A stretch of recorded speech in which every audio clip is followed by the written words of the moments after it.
नमस्कार, तुम्ही बघत आहात विदर्भ नंदन। 33 वर्षीय डॉक्टर गोयल यांनी केली गळफास। 33 वर्षीय डॉक्टर गोयल शिवचरण रावते यांनी आत्महत्या का केली, कारण अद्याप पुढे आलेले नाही। डॉक्टर गोयल हे भंडाऱ्याचे गौतम बुद्ध वार्ड, मेंढा रोड, गणेश मंदिरच्या मागे भंडारा येथील रहिवासी असून नागपूर जिल्ह्यातील मौदा तालुक्यातील दहेगाव या गावामधील प्राथमिक केंद्राला वैद्यकीय अधिकारी म्हणून कार्यरत होते आणि ते आष्टी या गावाला राहून प्रायव्हेट प्रॅक्टिस सुद्धा करत असायचे। दिनांक 24 सप्टेंबरच्या सकाळी 6 वाजता ते त्यांच्या जुळा भाऊ सागर यास त्यांच्या आष्टी मुक्कामी घरी छतावर नॉयलॉन दोरीने गळफास लावून मृत अवस्थेत आढळून आले।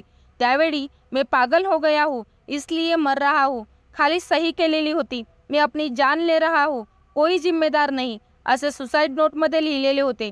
त्यांना नॉयलॉन दोरी कापून खाली उतरविले व मौदा पोलिसांना सूचना दिली। यामागे काय गुपित दडलंय कोण जाणे, पण डॉक्टर गोयल आज आपल्यात नाहीत।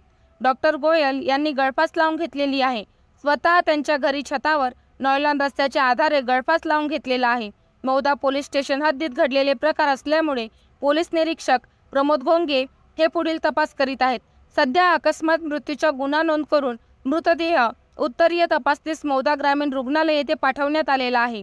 शासकीय ताणतणाव होता की वैयक्तिक कुणाशी काही वाद की पारिवारिक त्रास, सुसाईड नोटमधून नेमके कारण काय आहे हे अद्याप पुढे आलेले नाही। नागरिकांची सेवा करीत असताना मेडिकल ऑफिसर यांना कसला त्रास उत्पन्न झाला की लोकांचे प्राण वाचवणारे डॉक्टर आज स्वतःच्या जीवावर बेतलेत।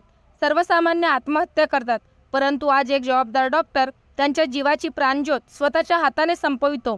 म्हणजे नेमके कारण काय, या प्रकरणाची सीबीआय जांच करून त्यामागील गुपित पुढे यायला पाहिजे की आई वडिलांच्या आशा आकांक्षा धुळीत मिळवण्याचा प्रकार पाहायला मिळाल्याने नागरिकांमधून अशी मागणी केली जात आहे। बातमी संकलन मौदा तालुका प्रतिनिधी अनिल बाबू सपाटे।